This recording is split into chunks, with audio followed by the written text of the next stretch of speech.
I now give the floor to His Excellency Dr. S.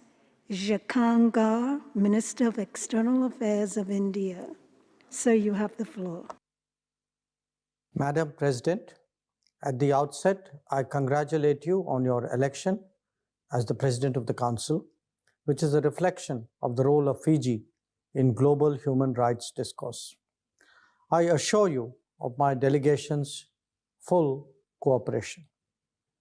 Madam President, India has always played an active role in global promotion and protection of human rights. Our strong commitment to the welfare of entire humanity, inspired by our civilizational ethos of Vasudhaiva Kutumbakam, or the world is one family, has provided the very foundation on which our constitutional and legal framework of human rights has been built. Our approach, Madam President, is based on our own experience as an inclusive and pluralistic society and a vibrant democracy. Our Constitution has enshrined basic human rights as fundamental rights, guaranteeing civil and political rights, stipulating provisions for progressive realization of economic, social, and cultural rights. These continue to evolve through legislation by Parliament, progressive interpretation of laws by the judiciary, and active participation of civil society and citizens.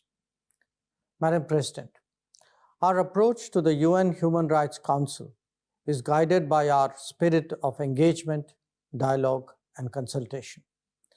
We believe that equal emphasis should be placed on both promotion and protection of human rights. Both are best pursued through dialogue, consultation, and cooperation among states, as well as technical assistance and capacity building. We also believe that achievement of sustainable development goals will contribute to realization and enjoyment of basic human rights. As a member of the Human Rights Council, we remain committed to work together with fellow members of the Council to achieve consensus. We believe that violation of and gaps in implementation of human rights should be addressed in a fair and just manner with objectivity, non-selectivity, transparency, and with due respect to the principles of non-interference in internal affairs and national sovereignty. As the Human Rights Council completes 15 years since its establishment, it is time for us to assess its achievements, reflect on its failures, and deliberate on the ways to strengthen and reform it so as to enable it to achieve the objectives for which it has been set up. India, as always, is ready to contribute in this endeavor. Madam President, the human rights agenda continues to face severe challenges, most of all from terrorism. The perennial concerns remain equally strong, be it global inequities or armed conflicts. The ongoing pandemic has complicated the situation in many geographies. There is a need for us to come together to overcome these challenges.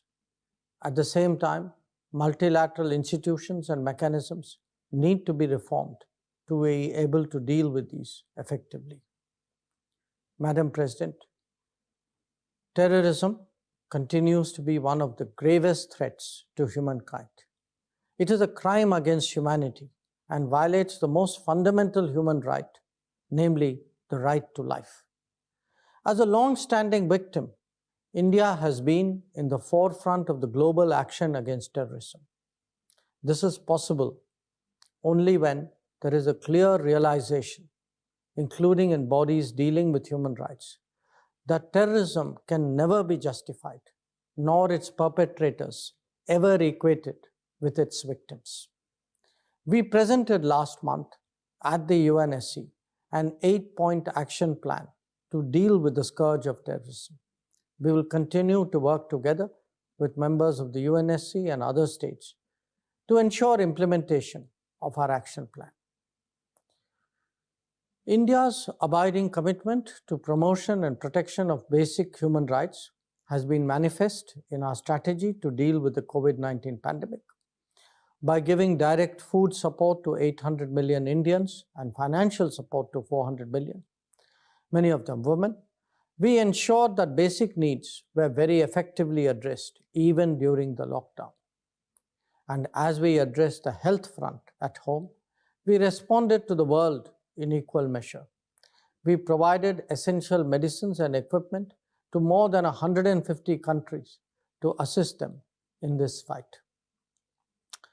In the same spirit, India has pledged to use its vaccine manufacturing capacity to make vaccines accessible and affordable to all.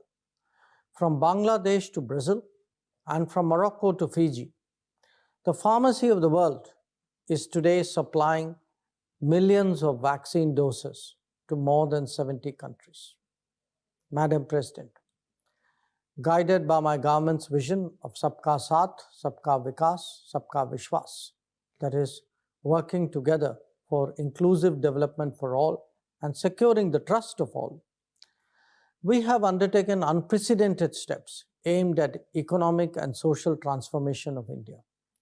The revolutionary initiatives undertaken by the government include the world's largest financial inclusion scheme, which covers 417 million aspirational Indians. Free health insurance coverage to 500 million. Provision of 150 million homes to the underprivileged.